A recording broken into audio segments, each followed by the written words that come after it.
This happened about 7 years ago, ironically on Halloween night. It was pretty late, close to midnight, so all the kids in the neighborhood had already gone home. Even our neighbors across the way had stopped playing their corny Halloween tape. You know, the ones with the creaking door sounds and witch cackling. It was just me and my cousin Q, sitting in the living room. Now, my other cousin, who was about 4 years old, had left her doll laying on the floor, face down. It was one of those baby alive dolls or something like that. The ones with the moving eyelids. Q had issues with that doll the moment it was bought. She hated it and said it was creepy. In fact, she often threw it down the basement stairs.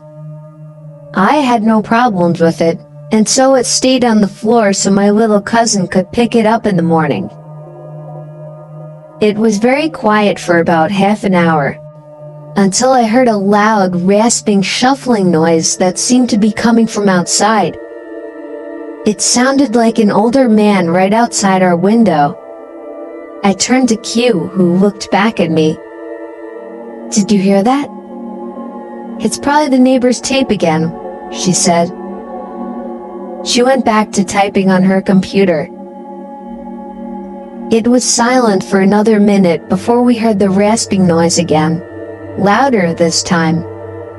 It sounded like the man was trying to say something. I got up from the couch and peeked out the window. Absolutely no one out there, not even in the street. Our neighbor's house was dark. It was as still as any night in our quiet neighborhood. "There's no one out there," I said, looking back to Q. She didn't say anything. I was kind of getting freaked out. Another minute passed, and this time there was whispering, but loud whispering. I remember it sounded like a kid and a woman. Q finally looked up from her computer. "It's that doll," she said. Of course she thought it was. She was very superstitious. I gave her a skeptic look. Let me say this. I don't believe in the paranormal. I leant down and picked up the doll. It was fine. Her eyes were closed. I forgot to say that it had a voice box thing in it, but it didn't have any batteries. I put it back down. "No, it's not. Just leave it alone," I told her. It was silent again. I went back to my seat on the couch. The rasping started again, and I heard the man say something garbled, followed by wheezing. I jumped up from the couch.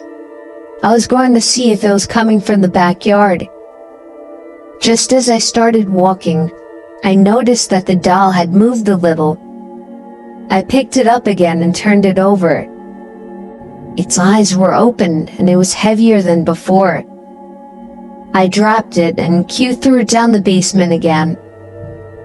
I still have no idea what to think. Q denies it ever happened, and my little cousin never asked about her doll after that. I saw the doll only one time after that, on the top basement step laying on its side. This time, I pushed it down the steps.